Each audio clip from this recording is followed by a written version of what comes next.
I didn't want to come to this poor excuse of a pack, but it was my duty as a Lycan king to attend, so I did.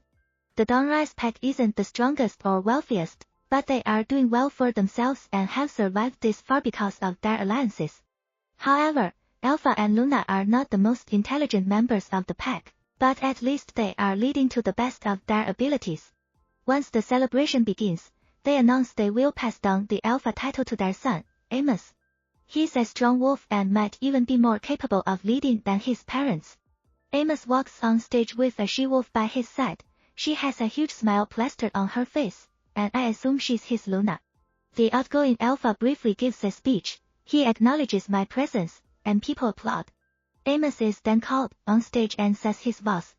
I, Amos Rivers, will lead this pack, fair and to the best of my abilities, he continues, and together they join their hands, and the transfer of power is complete.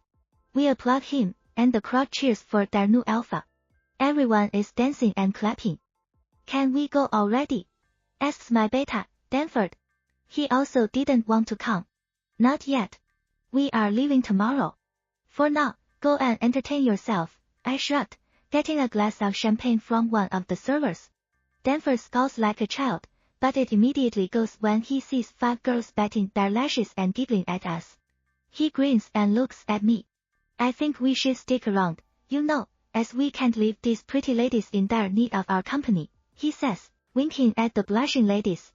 But I only turned away. Danford is the biggest player in the world. Despite being 24 like me, he also hasn't found his mate and has made it his life's goal to haul around until he finds her. Still, I, on the other hand, do have women to gratify my sexual desires, but only 2 or 3, and there are no feelings attached whatsoever. I can only get attached to my mate and Luna, the woman whom I will love and the mother of my heirs. I leave my beta with his horse and interact with other prominent alphas. They ask about the Lycan pack and all, but I'm beginning to get bored, and my Lycan is getting agitated by every minute that passes. Mate, Saga growls in my head, immediately getting on 4 paws. Where? I could have sensed her the minute I saw her. I frantically look around the party, but I can't seem to find her. I rushed out of the party to see the alphas. I need to know if all pack members are here.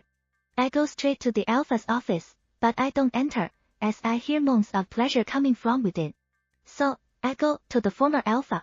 They are laughing and chatting with some other alphas. I march over to them.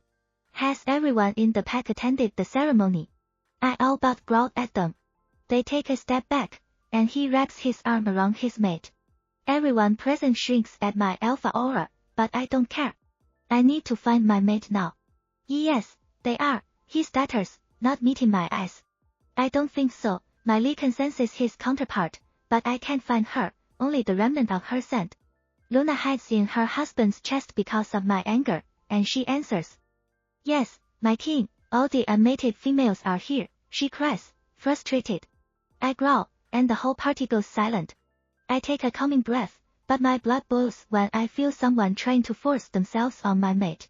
My eyes darken. Saga takes over, and his domineering tone makes them all bow when he speaks. I'm going to kill all of you bastards if I don't find her in 5 minutes. I roar. My king, there are some females in the dungeon. She might be one of them, cries a female.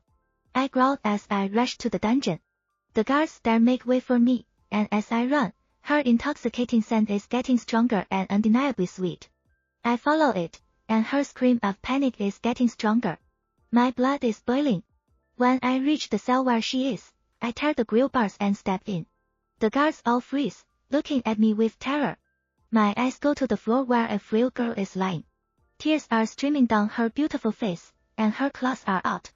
She looks on the verge of passing out, and there is blood all over the floor. A man is on top of her without a shirt, and I see red. My Lycan wants the blood of the male straddling my soulmate and was clearly about to rape her. Mate, as those words leave my mouth, the guards are shaking in fear. They recognize who I am and are gaping and looking between us.